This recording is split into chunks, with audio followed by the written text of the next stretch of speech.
Vamos mergulhar agora em Mateus capítulo 7, que é a conclusão poderosa do Sermão da Montanha. É exatamente aqui que as grandes ideias se transformam em escolhas práticas, daquelas que definem uma vida. E o mais impressionante é como essa mensagem tão antiga parece que foi escrita para os nossos dias. E para começar, uma coisa fascinante. A arqueologia deu para a gente, recentemente, um contexto incrível para essas palavras. Foram descobertos no deserto da Judéia fragmentos dos profetas Zacarias e Naum. Isso é super importante porque confirma a exatidão histórica dos textos que faziam parte do mundo em que Jesus ensinava. E olha só a conexão direta. Esse trecho, encontrado nesses pergaminhos, ecoa exatamente os temas que Jesus vai abordar sobre julgamento e verdade. Isso mostra que o Sermão na Montanha não aconteceu do nada, sabe? Foi uma conversa real, viva, respondendo a questões profundas daquela cultura. Então, nosso roteiro para entender este capítulo vai ser assim. Primeiro, a palavra final com autoridade. Depois, a medida do julgamento. Em seguida, a promessa da oração. O reconhecimento dos verdadeiros profetas e, para fechar, a escolha da fundação, rocha ou areia. Bom, então, Mateus 7 é isso, o grande final do sermão. É aqui que a conversa fica séria, onde a teoria vira prática e as escolhas ficam bem claras. E a primeira grande escolha que aparece é sobre a nossa perspectiva. É aquele chamado para a gente olhar primeiro para dentro, antes de apontar o erro de outra pessoa. E aí vem aquela metáfora famosíssima, né? É uma imagem muito forte. E vamos combinar, é até meio cômica se a gente parar para pensar. Imagina só, alguém com uma viga de construção saindo do olho tentando tirar um cisquinho do olho do outro. Mas o que é genial aqui é a escala, a proporção da coisa. A palavra original em grego para cisco, karpos, significa uma farpinha. Agora, a palavra para viga, dokos, gente, é uma viga de sustentação de uma casa. A diferença é absurda. E a hipocrisia está justamente aí, em ignorar um defeito monumental em nós para focar numa coisinha mínima no outro. Então, o ponto central é esse, sabe? O ensinamento não proíbe ajuda. Pelo contrário, a ideia é, primeiro, tira a viga do próprio olho e aí sim a visão fica clara. Só depois de a gente lidar com os nossos próprios pontos cegos gigantescos é que ficamos aptos para essa operação delicada, como diz um dos comentários, de ajudar alguém. Beleza, saindo do julgamento, a gente entra na próxima escolha, que é sobre a fé.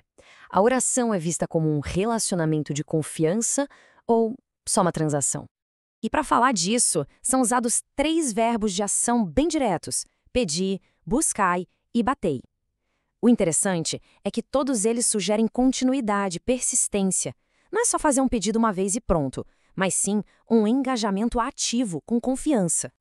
E essa citação é fantástica porque ela mostra a lógica por trás da promessa. A base não é o nosso merecimento, mas o caráter de Deus. A comparação é com o amor dos pais. Poxa, mesmo com todos os nossos defeitos, a gente sempre quer dar o que é bom para os nossos filhos, não é? A promessa é que Deus é infinitamente melhor nisso. Agora, tem um detalhe importante aqui. A bondade de Deus significa que Ele jamais atenderá um pedido que possa nos prejudicar. Não é um cheque em branco para qualquer desejo, mas sim uma garantia de que as nossas necessidades reais vão ser atendidas. Bom, agora o tom da conversa muda um pouco, fica mais sério. Vem um alerta e uma ferramenta essencial para a gente ter discernimento. Como é que se distingue a verdade do engano? E a imagem usada é, nossa, inesquecível. Lobos ferozes vestidos em pele de ovelha. A lição aqui é clara. Aparência e um discurso bonito podem enganar. E muito. O teste de verdade, como a gente vai ver, é outra coisa, bem mais profunda. E aqui está ele, o teste definitivo. É tão importante que é repetido 2 vezes para dar ênfase. O reconhecimento não vem pelos dons, pelos milagres ou pela popularidade, mas sim pelos frutos, ou seja, pelo resultado visível e constante do caráter e da vida da pessoa. O conceito é bem direto, na verdade. Uma árvore boa dá frutos bons. As fontes até lembram de exemplos como amor, alegria, paz. Já uma árvore ruim dá frutos ruins, tipo egoísmo e discórdia. Então, a pergunta que fica é bem prática. O caráter daquela pessoa combina com o que ela ensina? E com isso, a gente chega no clímax do sermão, a parábola final que amarra tudo o que foi dito e nos coloca diante de uma escolha definitiva. Primeiro, vamos ver o construtor prudente. Ele faz 2 coisas.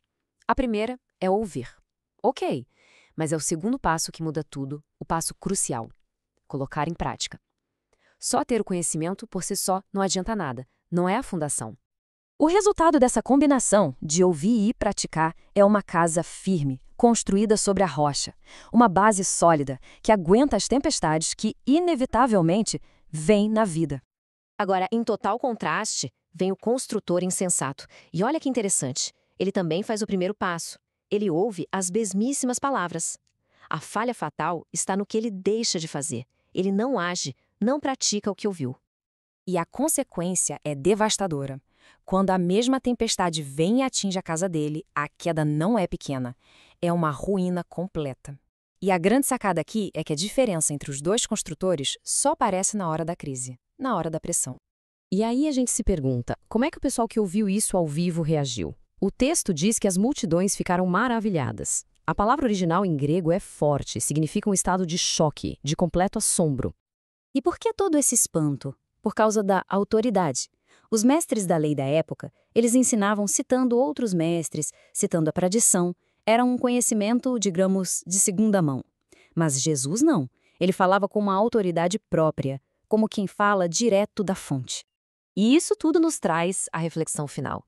Aquela parábola não era só para aquelas pessoas, sentadas numa colina da Galileia. 2000 anos depois, e depois de tantas tempestades, a pergunta continua ecoando com a mesma força. Ao ouvir tudo isso, qual é a nossa escolha? Hoje, em que tipo de fundação a gente está construindo a nossa vida?